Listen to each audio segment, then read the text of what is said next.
우리 한번 인사하겠습니다. 잘 나오셨습니다. 우리 한 번 더 이렇게 인사하겠습니다. 하나님께서 큰 은혜 주실 줄 믿습니다. 아멘. 말은 큰 은혜 하는데 별로 크다고 생각하시지 않는 것 같아요. 다시 한번 하나님께서 큰 은혜 주실 줄 믿습니다. 네, 그 큰 은혜 때문에 오늘 또 우리 올루 목사님도 와 계시고, 또 저기 뒤에 선교사님도 와 계시고, 또 어제 장례를 치르시고 아드님도 이렇게 와 계시고 손주까지 와 계십니다. 또 태국에서도 멀리 오셔서 함께 예배하는 우리 집사님도 함께 예배하고 있습니다. 이번 한 주간은, 지난 한 주간은 참 바빴던 것 같습니다. 교회 공사는 진행 중에 있었고, 또 우리 박성순 권사님이 사실은 그 전주 주일날부터 이렇게 언제 이렇게 하나님께 가실지 모르는 상황이었기 때문에 대기하고 있었고, 이제 바로 교회 가까운 곳에 계셔서 이제 소천하실 것 같다. 그래서 제가 청바지에 이 외투만 입고 달려가서 기도하는 중에 이제 우리 권사님이 하나님께 부르심을 받고 가셨는데요. 참 복된 죽음이라고 저는 생각합니다. 하지만 남은 유가족들에게는 얼마나 슬프고 또 힘들겠습니까? 그래서 장례 그 기간 동안에 하나님께서 위로해 주시고 또 더 큰 소망 가운데 나아가게 하셨다는 것을 저는 믿습니다. 그리고 저와 여러분들이 이 땅을 살아가지만 하나님께 속한 하나님의 자녀들로 하나님 나라 백성으로 살아가고 있는 줄 믿으시기를 바랍니다. 한번 따라하겠습니다. 우리는 하나님 나라 백성들입니다. 그래서 하나님 나라의 비밀을 아는 자들이라고 말할 수 있습니다. 우리 예수님께서 하나님 나라의 비유로 여러 가지 말씀들을 하시는데요. 이제 벌써 3주 전에 하나님 나라의 원리 첫 번째 메시지를 다뤘기 때문에 많이 잊으셨을 수도 있어서 잠깐 요약을 해드리겠습니다. 씨 뿌리는 비유를 통해서 그 말씀이 선포되어질 때 그 말씀이 들려지는 사람들마다 어떻게 받아들이는가에 따라 결과의 차이가 있다는 것을 우리가 함께 대했습니다. 길가나 돌밭이나 가시떨기는 결실을 할 수 없었어요. 그들의 마음이 잘못되었기 때문에 그렇습니다. 특별한 이유는 마귀의 방해와 공격이 있기 때문이라고 함께 말씀을 나누었습니다. 오늘도 마찬가지일 겁니다. 예배하는 중에 이미 예배에 실패하신 분들도 계세요. 대부분 이제 막 육신이 너무 연약해가지고 교회 가고 싶은데 못 가시는 분들이 아니라 이런저런 이유로 여러 가지 예배를 빠질 만한 그런 사정이 아님에도 불구하고 그렇게 빠지는 사람들은 마귀 공격에 졌단 말이에요. 엄청 불쌍한 거예요. 너무 불쌍한 거예요.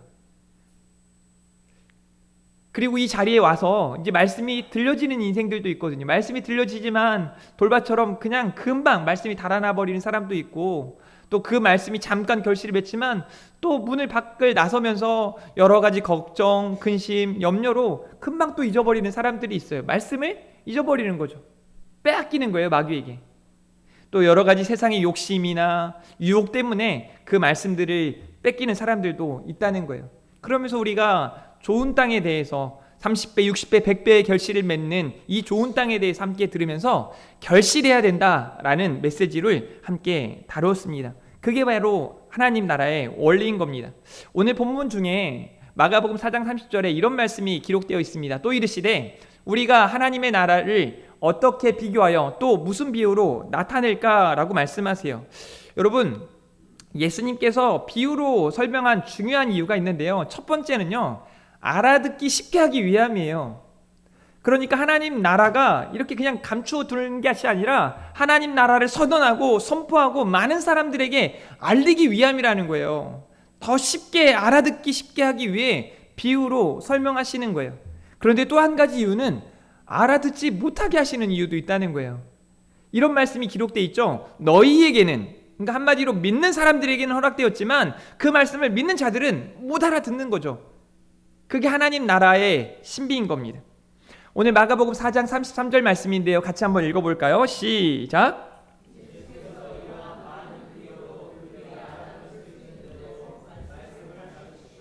네, 알아듣기 쉽게 가르쳐 주시는 거죠. 34절, 비유가 아니면 말씀하지 아니하시고 다만 혼자 계실 때 그 제자들에게 모든 것을 해석하시더라. 그러니까 사랑하는 제자들에게 비유로 말씀하시고 그 비유의 이유와 그 비유의 목적에 대해서 말씀해 주신 겁니다. 그리고 이제 오늘 본문은 크게 세 가지 대목으로 나누어지는데요. 등불 비유, 그리고 씨 뿌리는 비유와 그리고 마지막 세 번째에는 겨자씨 비유로 이렇게 나오는데요. 이 세 가지를 통해서 세 가지 메시지를 우리가 함께 다루었으면 좋겠습니다. 제가 좋아하는 찬양 중에 나의 한숨을 바꾸셨네 라는 찬양이 있어요. 그 찬양의 가사가 이렇게 되어 있습니다. 고달픈 삶에 은혜도 무뎌지고 곧 사라질 것에 내 맘 두네. 헛되고 헛된 것들을 바라보며 그 은혜를 놓치며 살았네. 주어진 삶을 묵묵히 살아가며 날 붙드신 주 예수를 보내. 사망 가운데 놓여진 나의 삶을 날 건지신 그 이름 예수, 나의 한숨을 바꾸셨네. 주를 향한 노래로, 소망의 노래로 나의 눈물을 거두신 주, 예수 이름 안에 살게 하소서. 주어진 삶을 묵묵히 살아가며 날 붙드신 주 예수를 보내. 이 찬양을 제가 오래전에 듣고 또 부르면서 이 찬양을 부르는 한 가수의 CCM 가수의 삶을 이제 믿음으로 고백하면서 간증처럼 이야기하는데요. 많이 울었습니다. 소위 세상적으로 죽을 병에 걸려서 언제든 죽을 수 있는 그런 상황 속에 하나님 앞에 그저 소망을 두고 절망 중에 이렇게 노래하는 그런 가사 내용들이에요. 제가 그 분의 그런 간증을 좀 들으면서 어떤 생각이 들었냐면, 그래, 이런 사람이 하나님의 사람이고 하나님 나라의 백성들이야. 제가 오늘 이 비유 세 가지를 통해서 여러분들에게 말씀을 함께 나눌 텐데요. 이 비유는 가장 우리 주님께서 가장 분명하게 하나님 나라에 대해서 본인의 삶으로 나타내 보여주셨고, 이 땅의 교회가 그리고 움직이는 교회로 사랑하는 성도들이 어떻게 살아가야 하는지를 가르쳐 주시는 내용들이기 때문입니다. 그래서 이 하나님 나라의 원리를 잘 깨닫고 그 하나님 나라의 원리대로 살아갈 수 있는 사랑하는 우리 성도들 될 수 있기를 주님의 이름으로 축복합니다. 먼저는요, 등불 비유에 대한 내용입니다. 감추어진 것이 드러난다라는 거예요. 그러니까 하나님 나라는 감추어질 것이 아니라 나타내야 하고 드러내야 하는 것이라는 것을 말해주는 거죠. 그래서 여러분들을 하나님께서는 예수님을 통해 이 세상의 빛이다, 세상의 소금이다 라고 말씀해 주신 겁니다. 마가복음 4장 21절 말씀입니다. 사람이 등불을 가져오는 것은 말 아래나 평상 아래 두려함이냐 등경 위에 두려함이 아니냐 라고 말씀하세요. 그러니까 이렇게 등불을 가져오는 건 뭐라는 거예요? 많은 사람들이 비추게 하기 위함이라고 말하고 있는 거예요. 그리고 이렇게 말하죠. 사실 개역개정이나 개역 한글 성경은 말을 좀 이렇게 어렵게 써놔야 되나 하는 생각이 들 정도예요. 드러내려 하지 않고는 숨긴 것이 없고 나타내려 하지 않고는 감추인 것이 없느니라. 들을 귀 있는 자는 들으라. 뭐 좀 그 시적인 표현들로 이렇게 표현한 것 같은데요. 이 말씀을 조금 우리가 생각해 보면 우리말 성경으로 제가 한번 읽어드리도록 하겠습니다. 우리말 성경에는 어떻게 되어 있냐면 4장 21절과 4장 22절, 23절 말씀인데요. 제가 한번 읽어드리도록 하겠습니다. 이렇게 돼 있어요. 무엇이든 숨겨진 것은 드러나고 무엇이든 감추어진 것은 나타나기 마련이다 라고 돼 있어요. 한마디로 드러난다는 거예요. 복음은 나타나야 합니다. 복음은 전해져야 합니다. 복음은 반드시 감추려 해도 감출 수가 없는 거예요. 그게 복음의 능력이죠. 그게 하나님 나라의 원리입니다. 사랑하는 성도 여러분, 여러분들이 성도임을, 교회가 교회임을 우리는 나타낼 필요가 있습니다. 세상 가운데 증거할 필요가 있습니다. 하나님 나라를 붙들고 살아가는 저와 여러분들이기 때문에 그렇습니다. 마가복음 4장 24절 말씀은 이렇게 되어 있는데요. 너희가 무엇을 듣는가 스스로 삼가라. 너희는 헤아리는 그 헤아림으로 너희가 헤아림을 받을 것이며 더 받으리니 라고 말씀하세요. 스스로 삼가라 라고 말씀하죠. 이 삼가라는 표현은 뭐예요? 조심하고 주의하라 라는 거예요. 그러니까 무언가를 볼 때 하는 그런 태도예요. 세상을 바라보면서 조심하고 주의하라는 거예요. 무조건 내가 본 대로, 내가 생각한 대로 말하고 뭐 이렇게 하라는 게 아니에요. 그리고 헤아려야 된다는 메시지를 전하고 있습니다. 헤아린다는 게 뭐예요? 마음으로 그 무언가를 받아들이고 그 마음 안에서 뭔가 여과장치가 있어야 되는 거예요. 이게 없어서 막 자꾸 싸움이 나고 서로 불평불만하고 미워하고 시기하고 이러는 것이지 않겠습니까? 그러나 하나님 나라 백성들은, 하나님 나라를 살아가는 하나님의 자녀들은 달라야 한다는 거예요. 하나님 나라를 가슴에 안고 하나님 나라를 살아가는 하나님의 백성들은 세상 사람들과 다른 삶을 살아가야 하는 줄 믿습니다. 그러니 스스로 삼가셔야 해요. 또 헤아리는 그 헤아림이 우리에게 필요합니다. 이렇게 우리말 성경에 되어 있어요. 듣는 말을 새겨 들으라. 하나님의 말씀이 들려질 때 세상 사람들은 받아들이지 않아요. 그러나 믿는 여러분들에게 하나님의 말씀이 들려질 때 그 말씀이 위로가 되는 거죠. 이번에 장례식 때도 마찬가지예요. 제가 어떤 수로 그분들을 위로하고 또 그분들에게 뭐 힘을 제공해 드릴 수 있겠어요? 아무것도 할 수 없죠. 그러나 우리 하나님께서는, 살아계시고 전능하신 우리 하나님께서는 그들을 위로하시고 다시 힘있게 하시고 다시 살아갈 능력을 허락하실 줄 믿습니다. 그들의 한숨을 바꾸셔서 하나님 앞에 기쁨으로 나아가게 하실 줄 믿습니다. 그렇게 하나님의 말씀엔 능력이 있는 거죠. 그러니 우리 하나님께 소망을 두고 살아가야 합니다. 4장 25절 말씀, 있는 자는 받을 것이 없는 자는 그 있는 것까지도 빼앗기리라 라고 말씀하세요. 무슨 말씀이냐면 가진 사람은 더 받고 가지지 못한 사람은 빼앗길 것이다. 그래서 우리가 어떻게 헤아리며 살아가는지, 하나님의 자녀로 어떻게 살아가야 되는지를 말하고 있는 거죠. 하나님 나라는 등불과 같아요. 우리의 삶으로 하나님 나라를 증거하고 여러분의 삶으로 하나님 나라를 증명해낼 수 있기를 주님의 이름으로 축복합니다. 두 번째로는요, 사실 이 스스로 자라는 씨와 겨자씨 비유가 하나로도 묶어볼 수 있는데요. 이 두 가지를 조금은 나눠서 제가 설명을 한번 드려보도록 하겠습니다. 오늘 본문 26절부터 29절 말씀인데요. 성장에 대한 이야기를 하고 있어요. 자, 또 이르시되 하나님의 나라는 사람이 씨를 땅에 뿌림과 같다라고 말해요. 씨를 땅에 뿌린 사람의 이야기를 통해서 하나님 나라가 하나님의 은혜로 성장해야 함을 가르쳐 주는 거죠. 보세요. 마가복음 4장 27절, 그가 밤낮 자고 깨고 하는 중에 씨가 나서 자라되 어떻게 그리 되는지 알지 못하느니라 라고 말씀하세요. 여러분, 우리가 씨를 뿌리잖아요. 그러나 그 씨가 밑에서 발화가 되어지고 뿌리를 내리면서 자라가는 것은 우리가 볼 수 없어요. 제가 실제로 씨를 뿌려보고 그 씨가 어떻게 자라는지 알 수 없죠. 며칠 동안은 아무 소식도 없는 겁니다. 아유, 죽었나 보다, 잘못 뿌렸나 보다, 이렇게 생각했지만 어느 순간 거기에서 싹이 나고 줄기가 있고 열매를 맺는, 꽃을 피우고 열매를 맺는 걸 보면서 깜짝 놀라는 거예요. 누가 하는 거예요? 하나님이 하신다는 거죠. 한번 따라해 볼까요? 하나님께서 책임지십니다. 우리는 하나님의 은혜로 자라가고 있는 거예요. 이 땅의 교회도 마찬가지고 성도들도 마찬가지입니다. 하나님 나라는 하나님께서 책임지세요. 그러니 그 하나님 나라의 백성들인 여러분들도 하나님이 책임지실 줄 믿습니다. 땅이 스스로 열매를 맺되 처음에는 싹이요, 다음에는 이삭이요, 그 다음에는 이삭의 충실한 곡식이라 라고 말씀하고 있습니다. 우리들의 삶도 마찬가지예요. 하나님의 은혜였음을 고백하고 하나님의 은혜로 살아가고 하나님께서 은혜 베푸실 믿고 나아갈 수 있기를 주님의 이름으로 축복합니다. 또 한 가지 중요한 것은요, 추수 때가 이른다는 거예요. 하나님 나라를 살아가는 하나님의 백성들은 추수 때에 반드시 결실이 있을 겁니다. 그러나 하나님을 믿노라라고 말하면서 잘못된 신앙 가지고 형식적인 종교 생활하는 사람들에게는 그런 열매가 있을 수 없습니다. 저는 우리 금촌중앙교회 온 성도들이 하나님의 은혜 가운데 잎이 나고 싹이 나고 열매를 맺을 수 있기를 주님의 이름으로 축복합니다.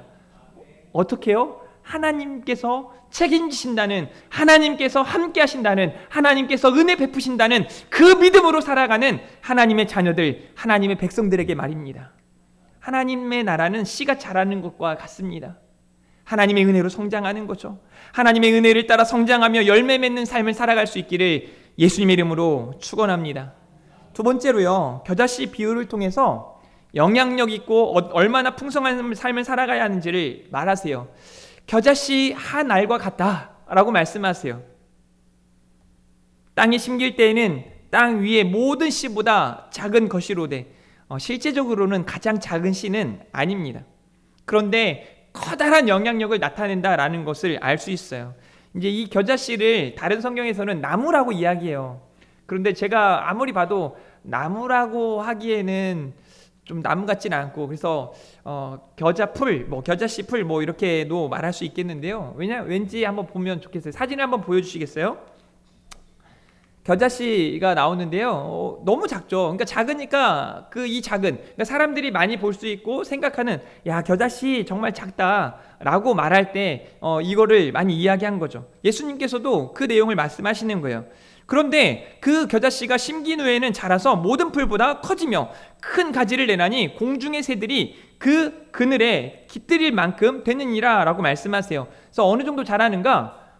방송씨 너무 잘하는데요. 탁탁 맞춰가지고. 네, 여기 앞에 보는 게 이제 이 겨자꽃이라고, 나무라고 하기엔 좀 그렇죠. 겨자꽃이라고. 근데 이 크기가 많이 자라면 2m에서 3m까지도 자란다는 거예요. 그러니까 바닥에서 저임 정도까지는 이렇게 풀이 크게 자라는 거죠. 풀치고는 되게 크게 자라는 거라고 볼 수 있습니다.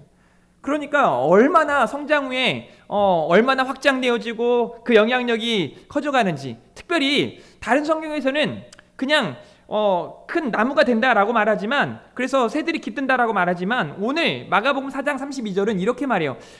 모든 풀보다 커지며 큰 가지를 내나니, 이렇게 말합니다. 공중의 새들이 그 그늘에 깃들일 만큼 되느니라 라고 말씀하고 있습니다. 무슨 말이에요? 공중의 새들이 깃들일 만큼 그들에게 그늘이 되어주고 그들에게 위로가 되어준다는 의미인 거죠. 우리 예수님처럼요. 우리 예수님이 그렇게 하나님 앞에 사랑하는 성도들의 그늘이 되어주셨다는 것을 알 수 있습니다. 이사야 성경에 보면 어떤 폭우 중에, 많은 어려움 중에 우리 주님께서 피할 바위가 되시고 피할 그늘이 되어주셨음을 선언하고 있습니다. 사랑하는 성도 여러분, 우리 주님이 저와 여러분에게 그렇게 하나님 나라를 삶으로 보여주셨듯이 우리도 마찬가지예요. 우리 작은 겨자씨 한 알과 같지만 우리 주님께서 그 겨자씨 한 알처럼 이 땅에 오셨다가 얼마나 큰 복음의 능력, 그 위대한 그 복음을 우리 가운데 나타나셨습니까? 이제 그 복음을 믿는 우리들도, 그 하나님 나라를 살아가는 우리들도 그렇게 살아가야 하는 겁니다. 영향력 있는 삶, 서로가 서로에게 좀 힘이 되어주고 위로가 되어주고, 제가 지난주에도 말씀드렸던 것처럼요, 이 시대에 좀 어른이 되어주시라니까요. 저는 우리 금촌중앙학교 성도들은 누군가를 불편하게 하는 사람이 아니라 누군가에게 위로가 되어주고 힘이 되어줄 수 있는 그런 한 사람 한 사람이기를 주님의 이름으로 축복할 뿐만 아니라 반드시 꼭 그렇게 살라고 당부드립니다. 교인이, 성도가 왜 누군가에게 불편함을 줘야겠어요? 거룩한 불편함은 괜찮아요. 기도해야죠. 우리 말씀대로 삽시다. 말씀 봐야죠. 이런 불편함이 아니라요, 그냥 자기 생각대로 하려고 하고 자기 욕심대로 하려고 하고. 사람들이 참 웃긴 게요, 교회 공동체는 그런 곳이 아니에요. 따라해 보겠습니다. 교회는 하나님 나라의 원리대로 나아가는 곳이 교회인 거예요. 여기에서 충분히 연습하고 세상 가운데서도 그렇게 여러분이 살아갈 수 있기를 주님의 이름으로 축복합니다. 요한일서를 제가 우리 교회에 와서 처음으로 수요 예배 때 여러분들에게 이제 말씀을 나누면서 설교했지 않겠습니까? 요한일서의 말씀에 하나님이 사랑이시다라고 단언하고 선포하면서 이런 말씀을 하세요. 내 형제나 내 부모를 사랑하지 않는데 네가 하나님을 사랑한다라고 말하는 건 거짓말이다라고 표현해요. 마찬가지예요. 교회 안에서 서로가 서로를 사랑하지 않는데 세상에서 누군가를 사랑한다고 거짓말입니다. 여기 안에서도 그렇게 하지 못하는데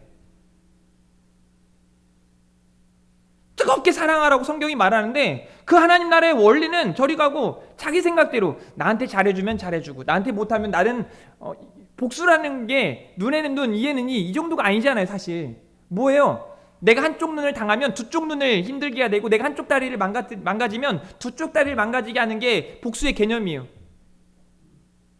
그런 의미로 살아가는 사람들이면 안 된다는 거예요. 왜냐하면 여러분 하나님의 자녀들이거든요. 이미 우리의 죄 때문에 십자가신 예수님을 경험하셨기 때문에 그렇습니다. 달라져야죠. 변화되어져야죠. 여기 오늘 주님께서 하나님 나라의 원리를 말씀하시면서 그 씨가 뿌려지고 들려지고 그 씨가 자라가고 그 씨가 이제 열매를 맺어서 그 가지를 피고 그늘을 새들에게 제공해 주는 것처럼, 우리 주님이 그렇게 하셨던 것처럼 이제 우리들이 그래야 되지 않겠습니까? 그게 하나님 나라의 백성이 살아가는 삶이어야 해요. 이번 주간에 그냥 교회에 있는 것 자체가 힘들었어요. 먼지들이 많이 나고 하니까 힘들잖아요.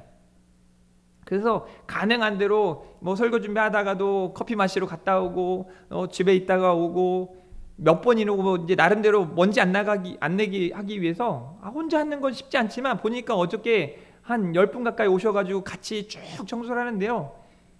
대단한 것 같아요. 거의 뭐 뚝딱 하고 여러분 예배 드리는데 불편함 없도록. 어제 낮에는 내일 주일 예배 못 드리려나 이 정도였거든요. 근데 막 성도들이 막 애쓰고 막 이렇게 하는 거예요. 그러면서 그래, 이게 하나님 나라 백성들의 모습이지, 서로요 나 힘들어 죽겠어요가 아니에요. 서로가 서로에게 막 얼마나 힘드세요. 저는 뭐 짜장면 같이 한번 이렇게 먹자고 한마디 했는데 내가 사겠습니다, 제가 사겠습니다 막 하고 얼마나 기분 좋았는지 몰라요. 나이 가장 많으신 분이 이제 사는 걸로 해서 이제 원로 장로님께서 사셨는데요. 그게 교회의 모습이에요. 막 여러분 생각해보면 이런 거잖아요. 아니 고생은 고생대로 시키고 밥까지 사라 그래? 내가? 인간적으로 그렇게 생각할 수 있는 거 아니에요. 여기 일하러 오신 인부들에게 오늘 진짜 애쓰고 수고하셨는데 밥 사세요. 에이 기분 나빠고 가버릴걸요? 근데 교인들은 다르잖아요. 그분들은요 여기 좀 치워주세요 부탁해도 이것까지 막 해야 되나 막 이러거든요. 여러분들은 다르잖아요. 말 안 해도 말하지 않아도 알아요. 다 알아서 막 척척척. 그게 교회예요. 그러면 마음이 어떡하지 마음에 그런 마음에 뭔가 이렇게 엉어리가 있었거든요. 큰일 났다, 불편하면 안 되는데. 그런데 그렇게 와가지고 애쓰시죠. 그냥 그 말 한마디 한마디 함께 돕고 하는 그런 모습들에 감동이 되는 거예요. 새 힘이 나는 거예요. 교회가 그런 곳이에요. 그렇게 우리 안에서 충분히 연습되어지고 훈련되어지고 그게 삶이 되어질 때 세상 가운데서도 똑같이 반응하는 거죠. 어떻게 해요? 하나님 나라의 원리대로 살아가는 거죠. 사랑하는 성도 여러분, 여러분은요 우리 주님께서 말씀하신 세상의 빛입니다. 세상의 소금입니다. 그러니 세상의 방식이 아닌, 세상의 가치관이 아닌, 세상의 기준이 아닌 하나님의 원리, 하나님 나라의 그 원리를 가지고 살아갈 수 있기를 주님의 이름으로 축복합니다.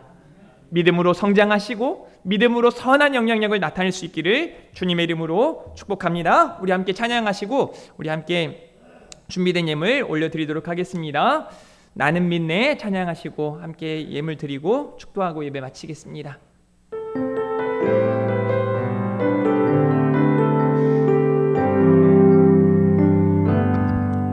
내게 허락하신 시련을 통해 나의 믿음 더욱 강하게 자라나고 험한 산과 골짜기 지나는 동안 주께 더 가까이 나를 이끄시네. 내가 겪는 시험이 어렵고 힘겨워도 내 주님보다 크지 않네. 내 앞에 바다가 갈라지지 않으며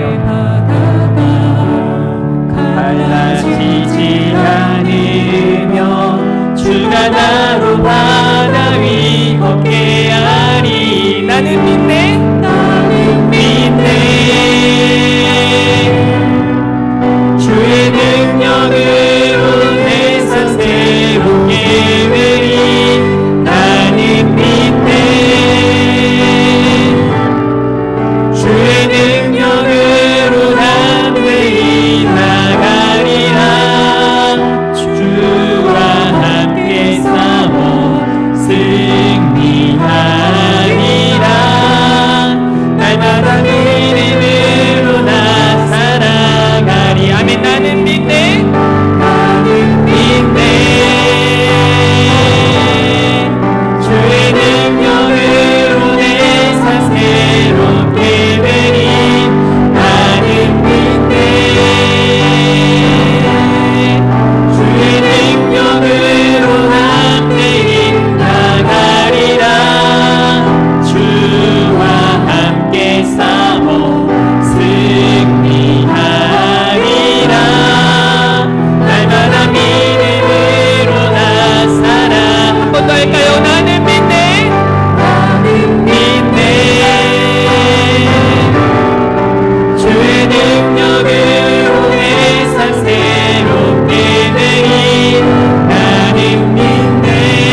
날마다 믿음으로 나 살아가리.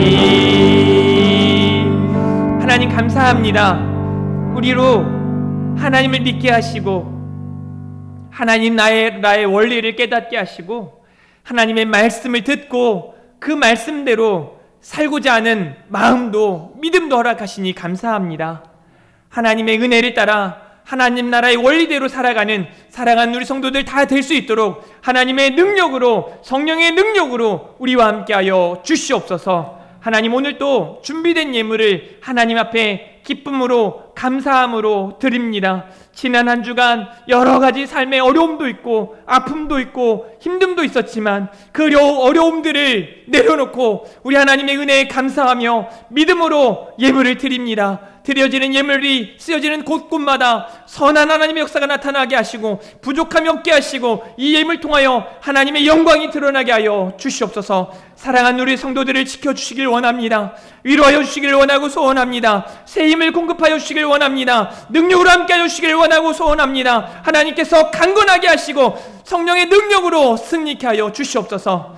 오늘 예배 후에 또 우리 사랑하는 어르신들이 나들이를 할 때 하나님께서 그 발걸음을 복되게 하시고 우리 안수 집사님들이 섬길 때 하나님께서 큰 은혜 가운데 기쁨이 충만하게 하여 주시옵소서. 감사합니다. 사랑합니다. 예수님의 이름으로 기도합니다. 아멘. 이제는 우리 구주 예수 그리스도의 은혜와 하나님의 크신 사랑과 성령님의 위로교통 충만하심이 세상이 빛이요 소금임을 깨닫고 하나님 나라의 원리대로 살기 원하는 사랑하는 우리 온 성도들 머리 위에 또 이제 어머니를 하나님 품에 보내드리고 하나님의 위로를 경험하고 하나님께 주시는 은혜를 따라 살기 원하는 남은 유가족들의 삶 위에 이제로부터 영원토록 함께 있을지어다. 아멘.